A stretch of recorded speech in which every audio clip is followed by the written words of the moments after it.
ચાલો મિત્રો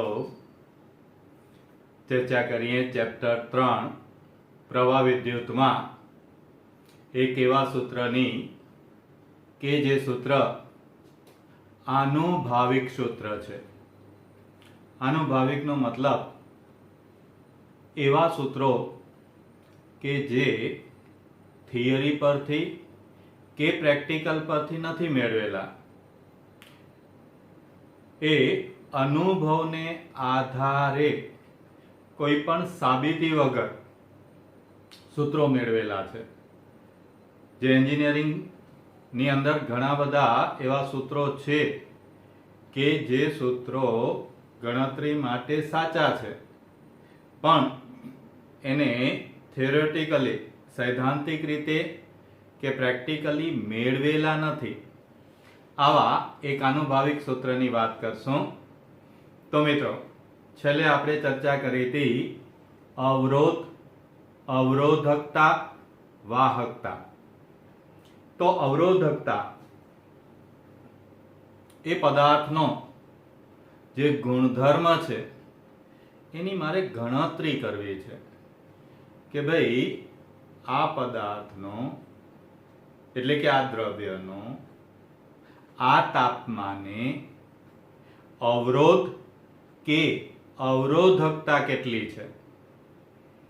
કારણ કે જ્યારે સર્કિટમાં આપણે કોઈ કોમ્પોનન્ટની વાત કરશું તો આપણે એ નક્કી કરવું પડશે કે આનો અવરોધ કેટલો છે, અવરોધકતા કેટલી છે, તાપમાન સાથે કેટલી બદલાશે.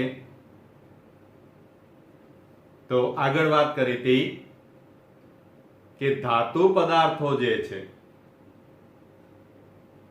એ પદાર્થોનું તાપમાન વધતા અવરોધકતા અને અવરોધ વધે છે.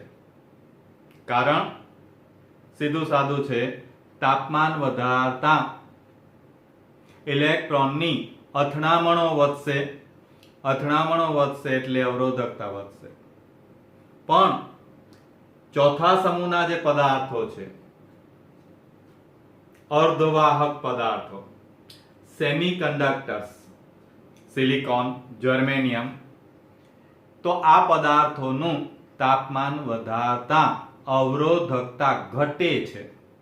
પણ આ બંનેમાં તાપમાનના ફેરફારો ખૂબ નાના હોવા જોઈએ, અમુક હદ સુધી હોવા જોઈએ.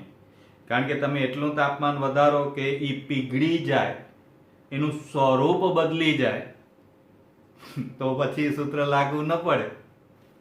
એટલે હવે આવા પદાર્થોનું તાપમાન વધારતા કે ઘટાડતા તાપમાન સાથે અવરોધકતામાં કેવા ફેરફારો થાય છે એનું સૂત્ર, જે આનુભાવિક સૂત્ર છે, એ સૂત્ર છે ρ સફિક્સ t.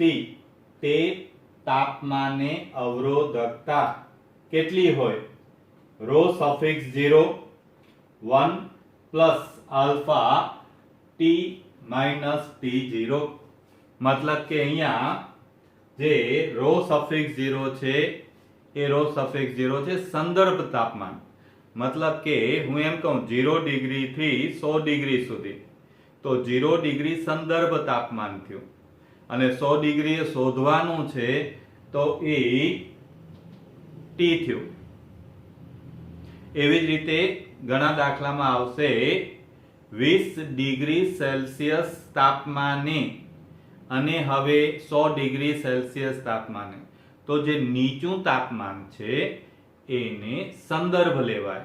ત્યાંથી 100 ડિગ્રી વધારવા માટે શું કરવું પડે? તો એવું પણ આવે જે સામાન્ય રીતે દાખલામાં નથી કે 0 ડિગ્રી થી -5 ડિગ્રી સુધી. તો 0 થી 5 તો સંદર્ભ 0 છે અને એવો -5 છે. આમ તાપમાન સાથે અવરોધકતા કેટલી મળશે? તો કે ρ સફિક્સ t બરાબર ρ સફિક્સ 0, જ્યાં ρ સફિક્સ 0 સંદર્ભ તાપમાને અવરોધકતા છે, કૌંસમાં 1 પ્લસ આલ્ફા કૌંસમાં t માઇનસ t0, જ્યાં આલ્ફા છે અવરોધકતાનો તાપમાન ગુણાંક, કોએફિશિયન્ટ ટેમ્પરેચર, કે જે અવરોધ સાથે કેમ બદલાય એનો અચળાંક.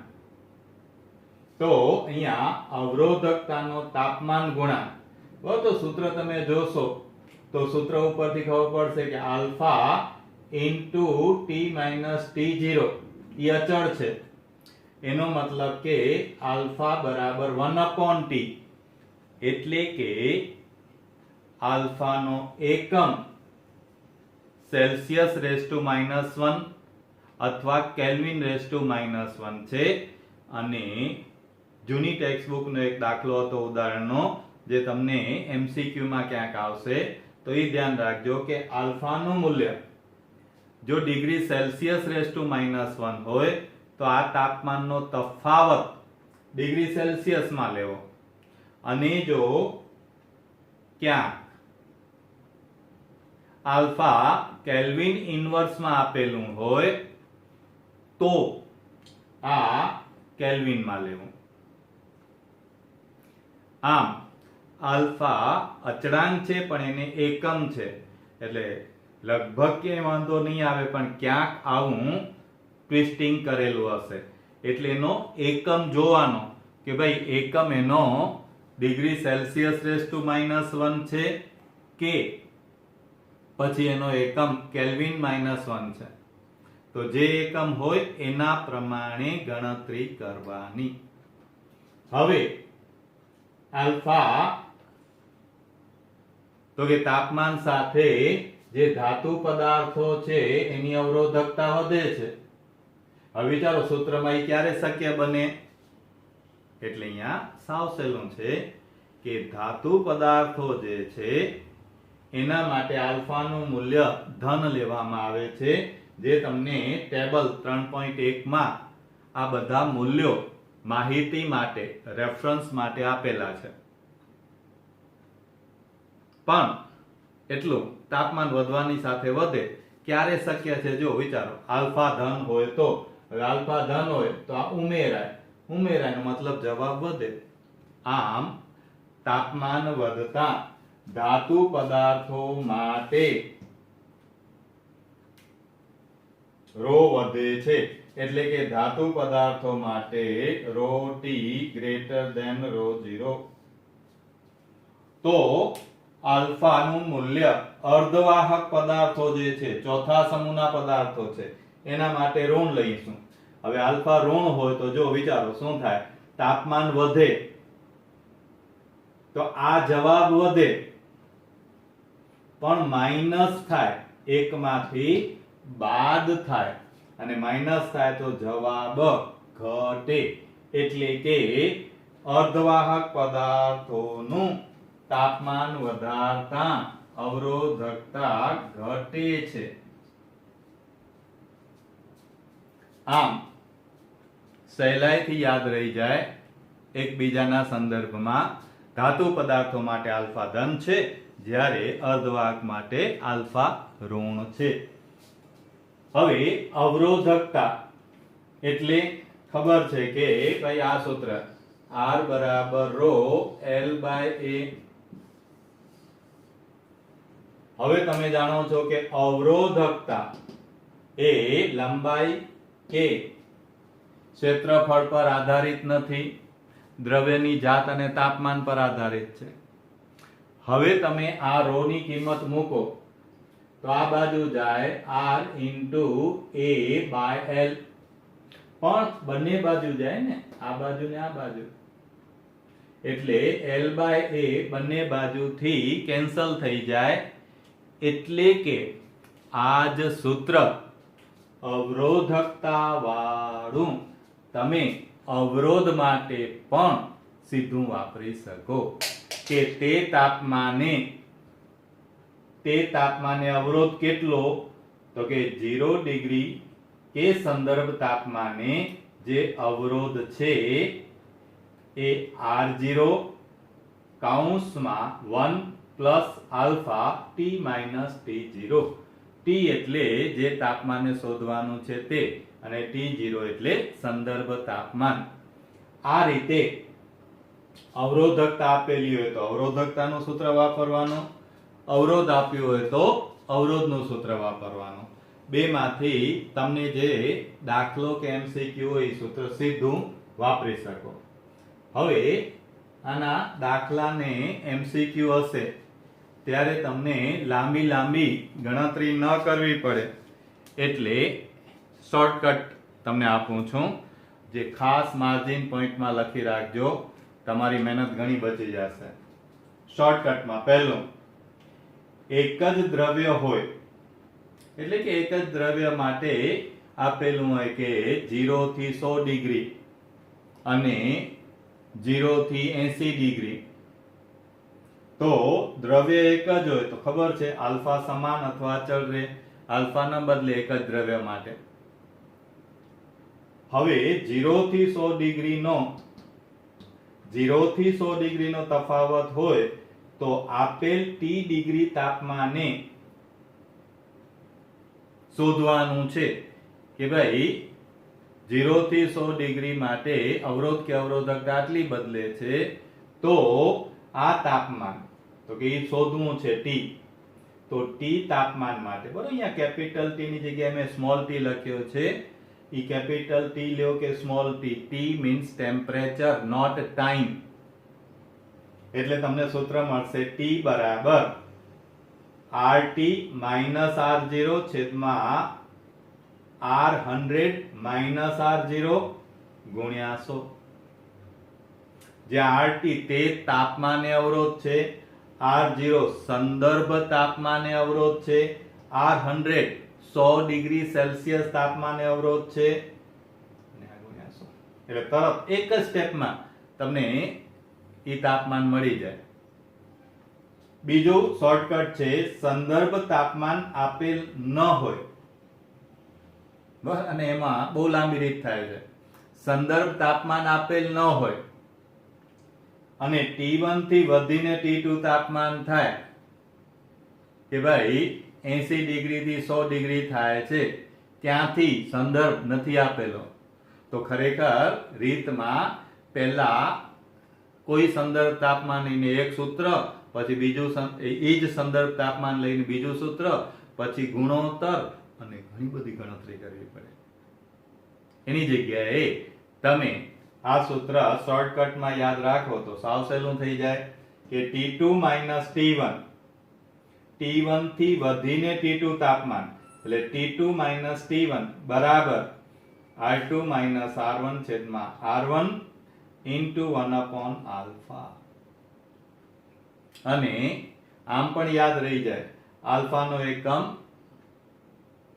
શું છે? T raised to -1 degree Celsius raised to -1. કાયરું જો વ્યસ્ત પ્રમાણ. અવરોધ ભાગ્યા અવરોધ એકમ રહિત. બરાબર, એટલે ક્યાંક ક્યાંક એવું લાગે તો આપણી જાતે ટ્રીક બનાવવાની કે અંશ છેદમાં ભૂલાઈ ગયું હોય કે ક્યાંક એવી મુશ્કેલી આવી પડે તો ત્યાં એવી ટ્રિક્સ બનાવી લેવાની જાતે. બાકી તો કે ન છડિયા મૂકવાનું નહીં. हाँ, हीरो वही है जो मेहनत करता है. मुश्किल जो भी आए सामना तो करना है. अब तो लोग कहते हैं कि आपको कोरोना के साथ जीना है. हाँ, जी लेंगे, क्या प्रॉब्लम है. तो हो जाए. ओके, तो आप भी याद रख लेना. What is T2 minus T1? तो કે is this. એવી જ રીતે ત્રીજું જે છે આલ્ફા, તો આલ્ફા બરાબર R2 minus R1 by R1, મતલબ આને સૂત્રનો કરતા બનાવે છે એટલે ગભરાઈ ન જતા, આ જ છે. અને આ સૂત્રને આ રીતે પણ લખી શકાય, આલ્ફા બરાબર ρ minus ρ0 છેદમાં ρ0 T minus T0.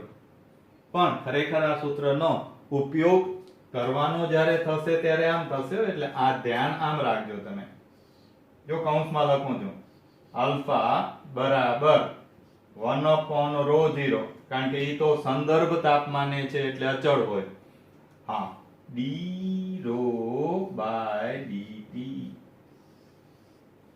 કાં તો કે અહીંયા તાપમાનના ફેરફાર સાથે અવરોધકતામાં ફેરફાર થાય છે, ની સાપેક્ષે બદલવું એટલે જ વિકલન. બાયો ના, હવે તમે બાયો વાળા સારું કામ કરો છો.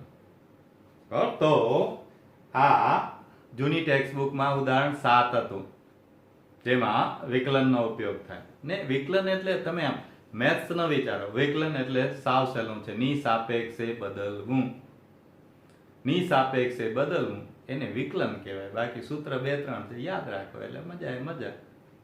બરાબર? એટલે આ સૂત્ર ખરેખર આ છે. મોટો ફેરફાર હોય તો આ લેવાય, નાનો ફેરફાર હોય તો વિકલન કરીને લેવાય. તો આ રીતે તાપમાન બદલવાની સાથે અવરોધકતા બદલે છે. ધાતુ પદાર્થો હોય તો તાપમાન વધવાની સાથે અવરોધકતા વધે છે, જ્યારે અર્ધવાહક પદાર્થો હોય તો તાપમાન વધવાની સાથે અવરોધકતા ઘટે છે. આલ્ફાને અવરોધક તાપમાન ગુણાંક કહેવાય છે. એકમ ડિગ્રી સેલ્સિયસ -1 અથવા કેલ્વિન -1 છે. ધાતુ પદાર્થો માટે આલ્ફા ધન છે, જ્યારે અર્ધવાહક માટે આલ્ફા ઋણ છે. આનુભાવિક સૂત્ર છે ρ સફિક્સ t બરાબર ρ0 કૌંસમાં 1 plus alpha t minus t0. પછી તમને હમણાં યાદ આવશે ρ t કઈ માંડવી વાળાની કે હશે, ઘણાને શોખ હશે, મને હતો ρ t. તો ભાઈ થઈ ગયું છે ρ0 કોરોના.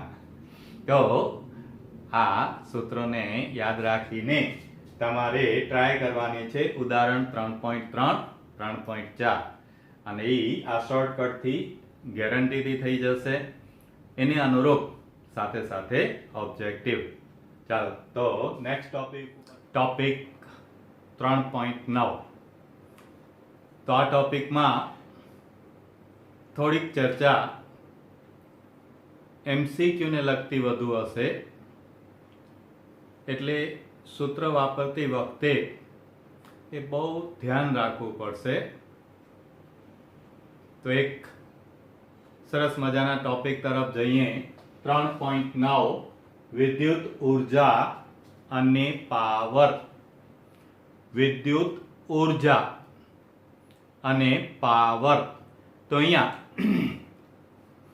ઉદાહરણ તરીકે લઈએ. ધારો કે એક અવરોધ છે R, એના બે છેડા છે A અને B. આ બે છેડા A અને B વચ્ચે વીજ સ્થિતિમાનનો તફાવત potential difference PD, potential difference V છે. ધારો કે A બિંદુનું વિસ્થિતિમાન VA છે અને B બિંદુનું વિસ્થિતિમાન VB છે. જો વીજ પ્રવાહ A થી B તરફ વહેતો હોય, જો વીજ પ્રવાહ A થી B તરફ વહેતો હોય તો વહેણ હંમેશા ઊંચાથી નીચા તરફ થાય.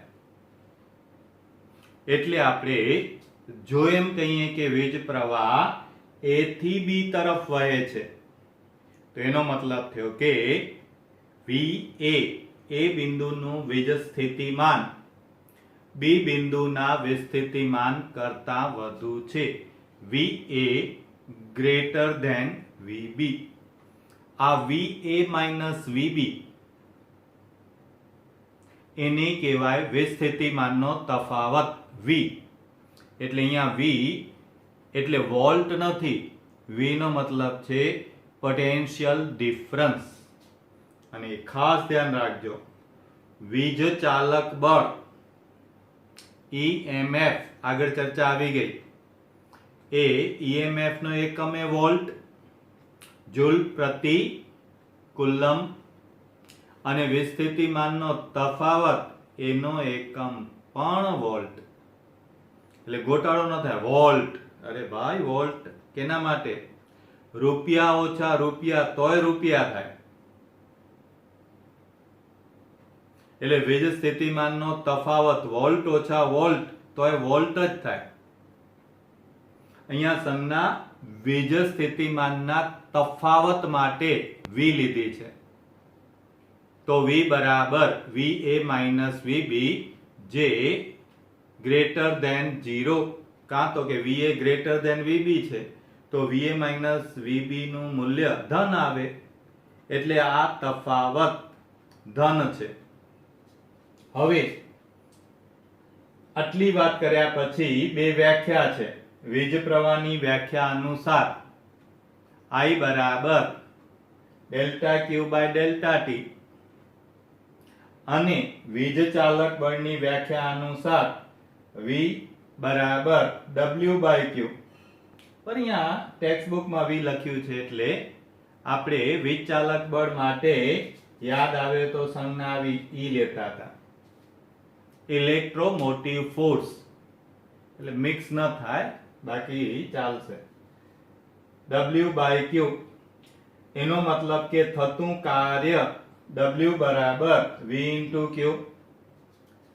જ્યારે જ્યારે આપણે કોઈ ક્ષેત્રમાં, અહીંયા વિદ્યુત ક્ષેત્ર, કોઈ ક્ષેત્રમાં ક્ષેત્રની વિરુદ્ધ દિશામાં કાર્ય કરીએ છીએ ત્યારે એ થયેલું કાર્ય પદાર્થમાં સ્થિતિજ ઊર્જા સ્વરૂપે સંગ્રહિત થાય છે. જેમ ગુરુત્વાકર્ષણમાં ગુરુત્વીય સ્થિતિજ ઊર્જા હતી, એમ અહીંયા વિદ્યુત સ્થિતિજ ઊર્જા U પોટેન્શિયલ POT એમ સંજ્ઞા આપશું. તો અહીંયા સ્થિતિજ ઊર્જાનો ફેરફાર ડેલ્ટા U પોટેન્શિયલ બરાબર કેટલું? તો એ કહી શકીએ કે છેવટની ઓછા શરૂઆતની.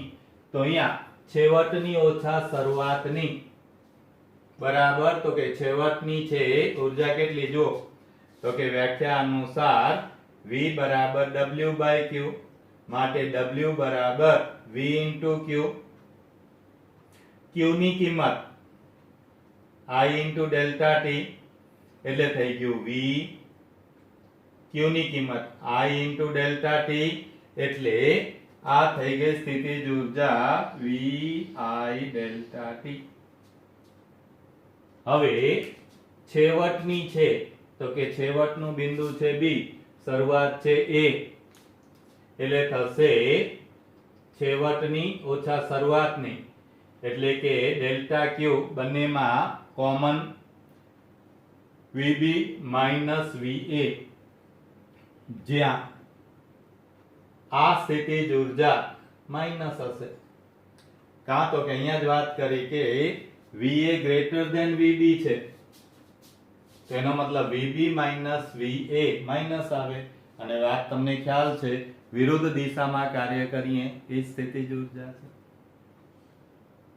માટે ડેલ્ટા U પોટેન્શિયલ બરાબર VI ડેલ્ટા T. V ના V, ડેલ્ટા Q ની જગ્યાએ I ડેલ્ટા T.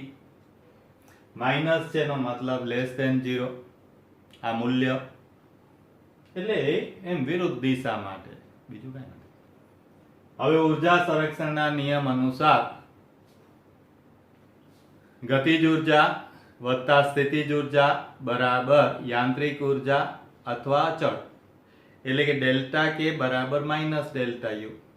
એટલે કે અહીંયા માઇનસ ડેલ્ટા U બરાબર ડેલ્ટા K, એટલે કે ગતિજ ઊર્જામાં થતો ફેરફાર એ મળશે VI ડેલ્ટા T માઇનસ માંથી પ્લસ, એટલે કે સ્થિતિજ ઊર્જામાં ઘટાડો થશે તો ગતિજ ઊર્જામાં વધારો થશે. આમ ગતિજ ઊર્જામાં થતો ફેરફાર બરાબર VI ડેલ્ટા T. હવે અહીંયા બરોબર સરસ મજાનો પેરેગ્રાફ સમજો કે જો આપણે એમ કહીએ કે અહીંયા ગતિજ ઊર્જામાં વી ડેલ્ટા ટી જેટલો વધારો થાય છે,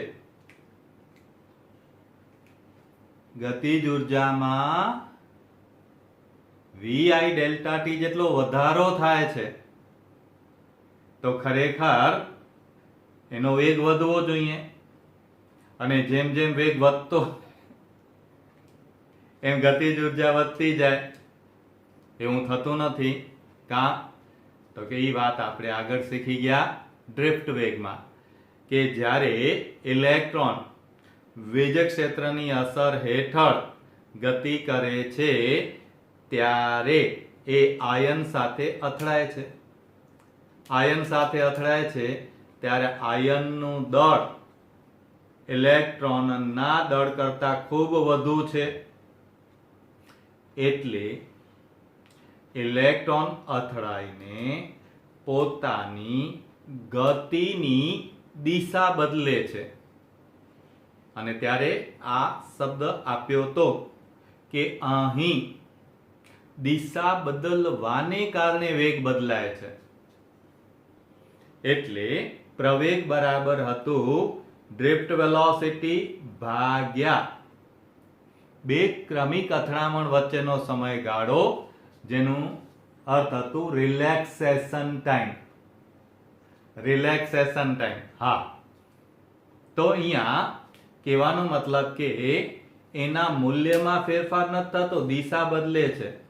હવે એક બાજુ આપણે એમ કહીએ છીએ કે એની ઝડપ, વેગનું મૂલ્ય બદલતું નથી, બીજી બાજુ કે છે ગતિજ ઉર્જા વધે છે. ફિઝિક્સ તો છે શું? યાર તમે કન્ફ્યુઝ ન કરો ભાઈ, બરોબર છે ફિઝિક્સ છે, થોડુંક સમજો.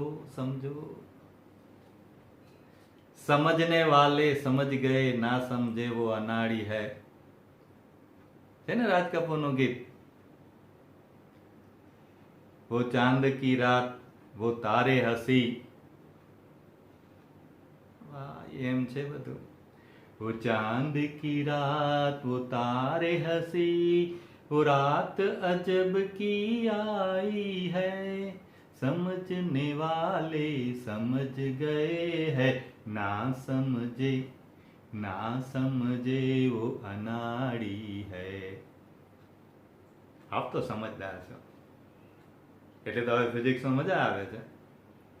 યસ, જેમ ઊંડા ઉતરતા જાશો એમ એનો આનંદ આવતો જશે. તો અહીંયા ખરેખર શું? તો કે ખરેખર જેટલી ગતિજ ઉર્જા વધે છે ને એટલી આયન સાથે અથડાય છે ત્યારે એ આયનને ઉર્જા આપી દે છે. અને આ ઉર્જા આયનને મળે છે એટલે આયન, ધન આયન, એ વધુ કંપ વિસ્તારથી દોલન કરે છે. કંપ વિસ્તાર વધે છે એટલે એની ઉષ્મા ઉર્જા વધે છે, એટલે એ ભાગનું તાપમાન વધે છે. અને એટલે જ મિત્રો સુવાહક પદાર્થમાંથી, અવરોધમાંથી જ્યારે વીજ પ્રવાહ વહે છે ત્યારે સુવાહક ગરમ થાય છે. તાપમાનમાં વધારો થાય છે, ઉષ્મા ઉર્જા ઉદ્ભવે છે. એનું કારણ આ છે. અને એટલે આ જે ગતિજ ઉર્જાનો વધારો થયો એ ક્યાં ગયો? તો કે ગતિજ ઉર્જાનો થતો ફેરફાર, તો ગતિજ ઉર્જામાં પ્લસ એટલે વધારો થાય છે. તો પ્રશ્ન થયો કે ગતિજ ઉર્જાનો વધારો થયો, તો ગતિજ ઉર્જા એટલે 1/2 mv². તો એનો મતલબ એના વેગમાં વધારો થયો હશે. વેગમાં વધારો થાય તો વધુ વીજ પ્રવાહ મળે. આમ આ ઘટના શક્ય ન બની. શા માટે? તો અહીંયા બહુ અગત્યનો પેરેગ્રાફ સમજવાનો છે કે જ્યારે વોલ્ટેજ સ્થિતિમાનનો તફાવત લગાડીએ છીએ અવરોધના બે છેડા વચ્ચે,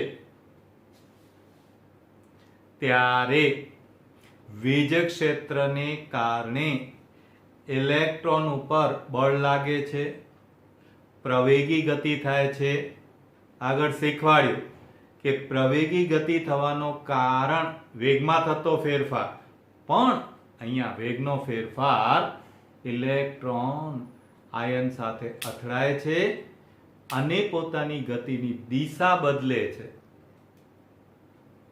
એટલે થાય છે. મતલબ કે અહીંયા વેગનો ફેરફાર વેગના મૂલ્યને કારણે નહીં, એની દિશા બદલવાને કારણે પ્રવેગી ગતિ મળે છે, વેગનો ફેરફાર મળે છે. આમ અહીં ગતિજ ઉર્જાનો વધારો ક્યાં ગયો? તો કે જ્યારે ઇલેક્ટ્રોન આયન સાથે અથડાય છે ત્યારે એ પોતાની વધારાની ઉર્જા આયનને આપે છે અને આયન આ ઉર્જાને કારણે દોલન કરે છે. ઉર્જા મળવાથી એના દોલનનો કંપ વિસ્તાર વધે છે, ઉર્જા વધે છે. આ ઉર્જા એટલે જ 11મા ધોરણ પ્રમાણે ઉષ્મા ઉર્જા. ઉષ્મા ઉર્જા વધવાથી એ ભાગનું તાપમાન વધે છે અને એટલે જ્યારે જ્યારે વાહકમાંથી અવરોધમાંથી વીજ પ્રવાહ પસાર થાય છે ત્યારે ત્યારે તેના તાપમાનમાં વધારો થાય છે, તે ગરમ થાય છે. કેટલીક ઉર્જાનું ઉષ્મા ઉર્જા સ્વરૂપે વિખેરણ થાય છે, is dissipated in the form of heat. ઉષ્મા ઉર્જા સ્વરૂપે વિખેરણ થાય છે. આ ઉદ્ભવતી ઉષ્મા ઉર્જા કેટલી? તો કે હીટ H બરાબર VI ડેલ્ટા T. આ VI ડેલ્ટા T એ કેટલી હશે? બરાબર, તો આ ઉર્જા છે. હવે એકમ સમયમાં જે પણ ઉર્જા છે એને પાવર કહેવાય. એટલે વ્યય થતો પાવર કેટલો? તો કે વ્યય થતો પાવર એટલે ડેલ્ટા ટી અહીંયા છેદમાં આવી ગયો. બરાબર, ઉષ્મા ઉર્જા કયો કે કાર્ય કયો એક જ છે એટલે વળી પાછું ઘટાડે ન ચડતા. પાવર બરાબર થઈ ગયું V into I. હવે ઓહમનો નિયમ V બરાબર IR એટલે થઈ ગયું IR into I square into R. I ની કિંમત મૂકીએ V by R તો V ગુણ્યા V square by R. આમ આપણને વ્યય થતા પાવરના 3 સૂત્રો મળ્યા. હવે ધ્યાન રાખવાનું કે જો એક જ અવરોધ આપેલો હોય કે એક જ ઘટક આપેલો હોય તો ગમે તે સૂત્રનો ઉપયોગ કરી શકો, પણ બે કે બે થી વધુ ઘટક આપેલા હોય, એક પંખો ને એક બલ્બ, એક હીટર ને એક આ, તો એવા વખતે ધ્યાન રાખવાનું કે એ બે ઘટકો કેવું જોડાણ ધરાવે છે, શ્રેણી કે સમાંતર. શ્રેણીનો મતલબ વીજ પ્રવાહના ભાગલા પડતા નથી, I સરખો. જ્યારે સમાંતરનો અર્થ થાય છે વોલ્ટેજ સરખા. એટલે જો બે કે બે થી વધુ ઘટકો શ્રેણીમાં જોડેલા હોય તો I સરખો, ને I સરખોનો મતલબ I square into R સૂત્ર વાપરીને જ તમે ગણતરી કરી શકો. જ્યારે સમાંતર જોડાણ હોય તો V સરખો, ત્યારે V square by R સૂત્ર વાપરીને તમે પાવરની, ઉર્જાની કે એના ઉપરથી અવરોધ શોધવાની કે જે પણ ગણતરી કરી શકો.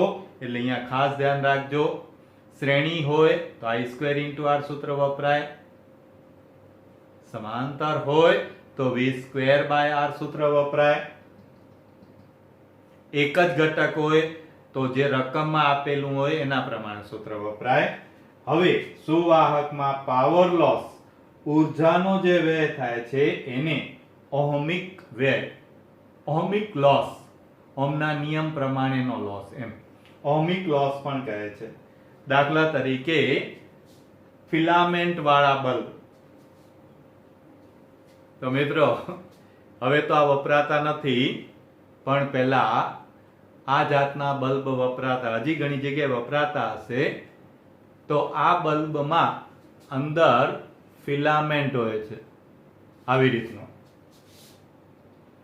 હવે આ જે ફિલામેન્ટ છે એ છે નિક્રોમ ધાતુનો, જેનો અવરોધ ઊંચો હોય છે. એટલે જ્યારે વીજ પ્રવાહ પસાર થાય ત્યારે I2R જેટલી ઉષ્મા ઉર્જા ઉત્પન્ન થાય અને આ ઉષ્મા ઉર્જાનું 4% જેટલું પ્રકાશ ઉર્જામાં રૂપાંતર થાય. એટલે આવા બલ્બ વાપરતા ત્યારે પ્રકાશ ઓછો મળતો, બિલ વધુ આવતું. જ્યારે હવે આપણે એલઈડી વાપરીએ છીએ તો એ એલઈડીમાં લાઇટ એમિટિંગ ડાયોડ, તો આ એલઈડી વાપરીએ છીએ ત્યારે એલઈડીમાં, એટલે ભણશું ઇલેક્ટ્રોનિક્સ 14મું ચેપ્ટર, તો આ એલઈડીમાં પ્રકાશ વધુ મળે છે અને બિલ ઓછું આવે છે.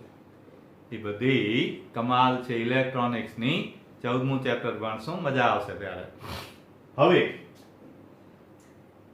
આજ પાવર જે છે ઈ પાવર તમે જોયું હશે કે ઉત્પન્ન કરવો હોય તો કાં ડેમ પાસે તમે હાઇડ્રોલિક પાવર ઉત્પન્ન કરી શકો, કાં વિન્ડ ફાર્મમાં વિન્ડનો ઉપયોગ કરીને પાવર જનરેટ કરી શકો. પણ પાવર જનરેટ થાય ત્યાં તો બધું વપરાય નહીં. વાપરવાનો હોય ઔદ્યોગિક ક્ષેત્રો તરફ લઈ જઈને, શહેરો તરફ, ગામડાઓ તરફ લઈને. તો ધારો કે ત્યાંથી માંડવી વિન્ડ ફાર્મમાંથી ભુજ પાવર લઈ આવવો છે, તો કેમ લઈ આવશું? છકડામાં. તો કેબલ દ્વારા લાવશું ને. હવે કેબલ એટલે વાહક તાર, વાહકને અવરોધ હોય એટલે અવરોધ બરાબર ρ × L/A. એનો મતલબ કે જેમ લંબાઈ વધશે એમ અવરોધ વધશે, અવરોધ વધશે એમ I2R પ્રમાણે ઉર્જા વધશે. કઈ? વ્યય થતી ઉર્જા. હવે જો ઉર્જા વ્યય થઈ જાય તો આપણા સુધી ઉર્જા પહોંચે નહીં. શું કરશું? તો કે 6થા ચેપ્ટરમાં ભણશું.